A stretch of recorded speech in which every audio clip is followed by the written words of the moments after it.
एक व्यक्ति को रास्ते में यमराज मिल गए। वह व्यक्ति उन्हें पहचान नहीं सका। यमराज ने पीने के लिए व्यक्ति से पानी मांगा। उस व्यक्ति ने बिना कोई प्रश्न किए झट से अपनी थैली से पानी निकाला और उन्हें दे दिया। वृद्ध ने कृतज्ञ होकर जल पिया और फिर कहा, वत्स, मैं यमराज हूं। आज तुम्हारी आयु पूरी हो चुकी है और मैं तुम्हारे प्राण हरने आया हूं।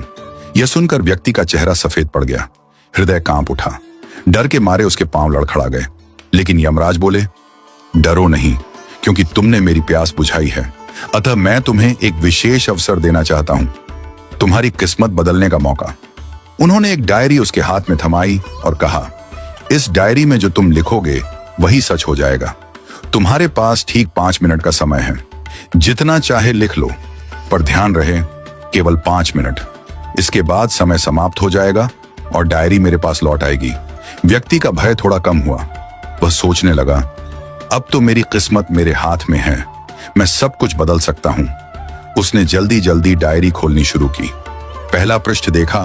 वहां लिखा था, तुम्हारा पड़ोसी रामदीन कल लॉटरी जीतकर करोड़पति बनने वाला है। व्यक्ति को ईर्ष्या हुई। उसने लिखा, रामदीन की लॉटरी रद्द हो जाए, वह गरीब ही रहे। दूसरा पृष्ठ लिखा था, तुम्हारा मित्र रघु चुनाव जीतकर मंत्री बनने वाला है।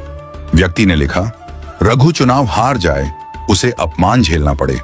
तीसरा पृष्ठ, तुम्हारा छोटा भाई विदेश जाकर बड़ा व्यापारी बनने वाला है। व्यक्ति फिर लिखता है, वह कभी विदेश न जा पाए, नौकरी के लिए भटके।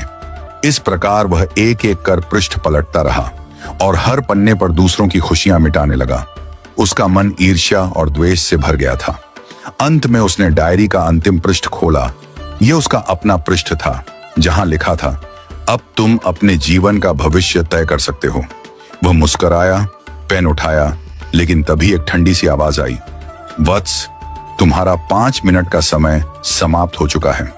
यमराज ने धीरे से डायरी उसके हाथ से ले ली और कहा, तुमने अपने जीवन का सबसे कीमती समय दूसरों का बुरा सोचने में बर्बाद कर दिया। न स्वयं के लिए कुछ लिखा, न अपने जीवन को सुधारने की कोशिश की। यह अवसर तुम्हें ईश्वर ने दिया था, पर तुमने अपनी दुर्बुद्धि से उसे खो दिया। अब पछताने से कुछ नहीं होगा।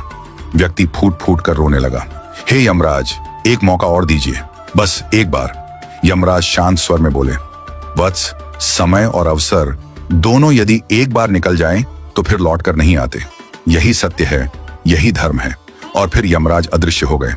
समय अनमोल है, इसे सोच समझकर उपयोग करो। ईर्ष्या और द्वेष जीवन को नष्ट कर देते हैं। यदि ईश्वर तुम्हें कोई